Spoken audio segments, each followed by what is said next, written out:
हम सब एकजुट हैं लोकतंत्र बचाने के लिए। बच्चा बच्चा इस बिहार का कल के दिन का इंतजार कर रहा है। हमारी ओर से ये चीजें स्पष्ट है कि हम संविधान के दायरे में जाने के लिए मजबूर करेंगे। स्पीकर साहब को हटाने के लिए 122 सीट चाहिए। मैं सिर्फ ये इसलिए रख रहा हूँ कि कोई इसमें पेच ना करे। गांधीवाद की बात करने वालों से भी आग्रह करूंगा कि कौन से गांधी पसंद है, करेंसी वाले गांधी या हेराम वाले गांधी। सर्वोच्च न्यायालय के निर्देश के अनुसार 122 सदस्य चाहिए। हम उनको शुभकामनाएं देंगे। पिछले 48 घंटों से बिहार में हर पल सरकार गिर रही है। सरकार गिर नहीं रही है बल्कि नीतीश कुमार इस्तीफा भी दे रहे हैं। कभी विधानसभा भंग हो जा रहा है। तेजस्वी यादव का वो बयान आप जरा याद कर लीजिए जो उन्होंने 28 जनवरी 2024 को दिया, जिस दिन नीतीश कुमार का शपथ ग्रहण समारोह था। डिप्टी सीएम भाजपा के दो नेता बने, सम्राट चौधरी और विजय कुमार सिन्हा। आखिर तेजस्वी ने यह बात क्यों कहा था कि खेल अभी शुरू हुआ है और इसका परिणाम जो है वो हम पहुंचाएंगे, मतलब इसका जो परिणाम होगा खेल का उसमें आरजेडी सबसे अहम भूमिका निभाएगी। उसके बाद अवध बिहारी चौधरी का जो प्रकरण हुआ, बिहार विधानसभा के अध्यक्ष हैं, स्पीकर हैं, लेकिन उन्होंने अपने पद से इस्तीफा नहीं दिया। आप इसका जो प्रोसीजर है पहले वो समझ लीजिए। विधानसभा स्पीकर जो होते हैं या तो वो स्वेच्छा से इस्तीफा दे देते हैं या फिर उनके खिलाफ वोटिंग करके उनको उस पद से हटाया जाता है। यही दो तरीका है जिसके मार्फत किसी भी विधानसभा का जो स्पीकर है, अध्यक्ष है, उनको गद्दी से हटना होता है। लेकिन अवध बिहारी चौधरी अड़ गए हैं कि वो अपनी गद्दी से नहीं हटेंगे और ये संवैधानिक प्रक्रिया है और सही बात है कि उनके खिलाफ अगर वोटिंग होता है तभी वो हटेंगे। अब वोटिंग में संख्या कितनी उनको चाहिए पहले आप इस बात को समझ लीजिए, फिर तेजस्वी यादव के उस बयान पर हम वापस चलेंगे। बिहार विधानसभा, बिहार लेजिस्लेटिव असेंबली जो है उसकी कुल जो सीटों की संख्या है वो 243 है, यानी 243 संख्या है।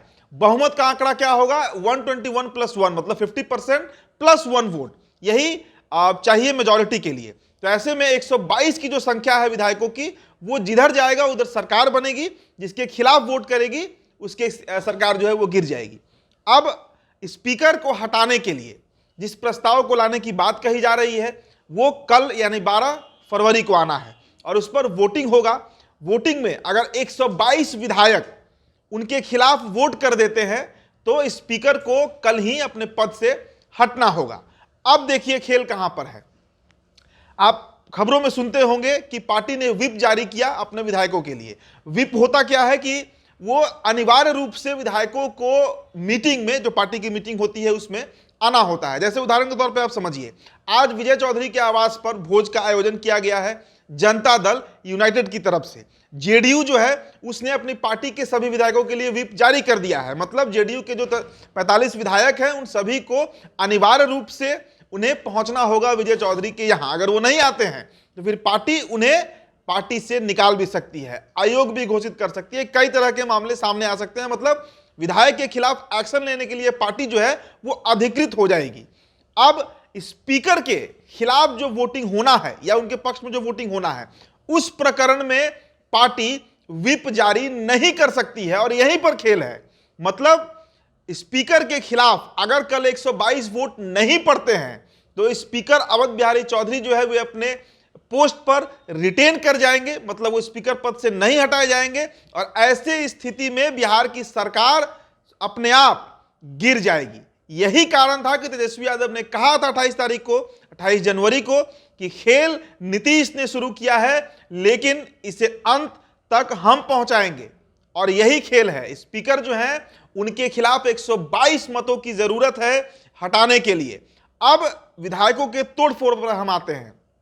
अब मान लीजिए कि अगर सभी विधायक स्पीकर के खिलाफ वोट नहीं करते हैं जो एनडीए गठबंधन में है। एनडीए गठबंधन में विधायकों की संख्या कितनी है? तो करीब 128 बताई गई है, जो जोड़ने पर आ रहा है, जिसमें 4 विधायक जीतन राम मांझी के हैं, जदयू के 45 विधायक हैं और 79 एमएलए जो है वो बीजेपी के हैं। इनकी संख्या को जोड़ने पर 128 की संख्या बताई जा रही है।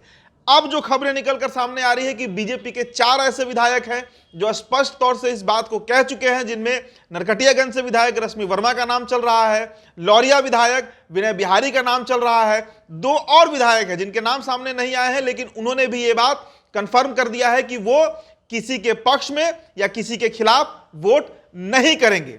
इसके अलावा कल जो जदयू की बैठक हुई श्रवण कुमार के आवास पर, मंत्री श्रवण कुमार के आवास पर, वहां पर जदयू के 5 विधायक गायब रहे। तो ऐसी स्थिति में 10 से अधिक ऐसे विधायक हैं जनता दल यूनाइटेड और बीजेपी के जो स्पीकर के खिलाफ वोट नहीं करेंगे।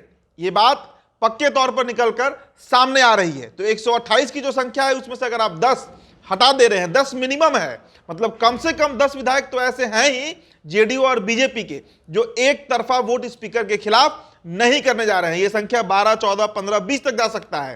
तो ऐसे में सरकार गिरना आप तय मानिए। अब इसको लेकर अब कुछ ही देर पहले राज्यसभा सदस्य राष्ट्रीय जनता दल से मनोज झा ने जो बयान दिया है, पहले आपको हम वो सुना देते हैं। इसमें आप सब एक बार गौर से सुनिए, आप गौर से सुनिए इसको।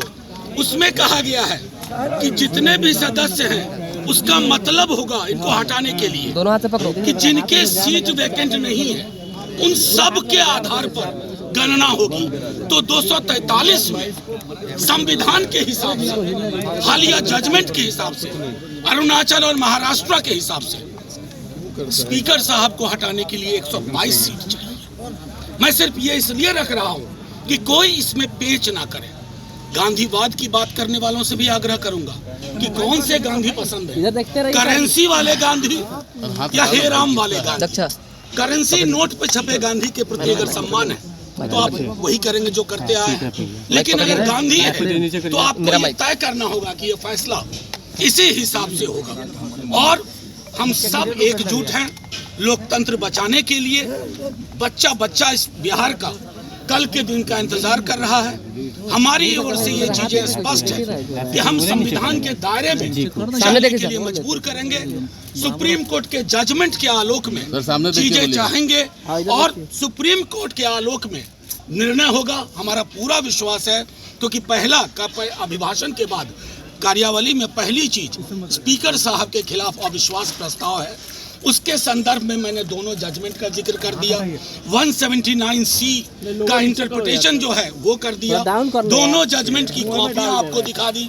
मैं चाहूंगा कि सरकार में जो एडवाइजर्स हैं और जो बड़े बड़े लोग हैं, स्टेक होल्डर्स हैं, वो सब गौर से देखें, पढ़ें इन फैसलों को और उसके आधार पर बिहार में और देश में लोकतंत्र के लिए एक संदेश। इंडिया के पास जो है, आप लोग जो कह रहे हैं जिस तरीके से एनडीए के पास नंबर है, आप लोग माहौल बनाए हुए हैं, आखिर इस माहौल के पीछे वजह क्या है? नहीं, देखिए आप बिला वजह कह रहे हैं, माहौल हमने नहीं बनाया।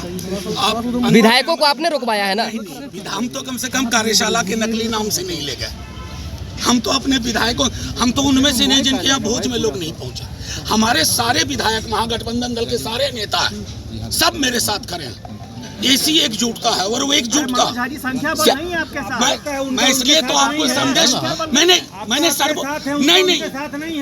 सर्वोच्च न्यायालय के इस जजमेंट को आपके सामने रखने का उद्देश्य एकमात्र था।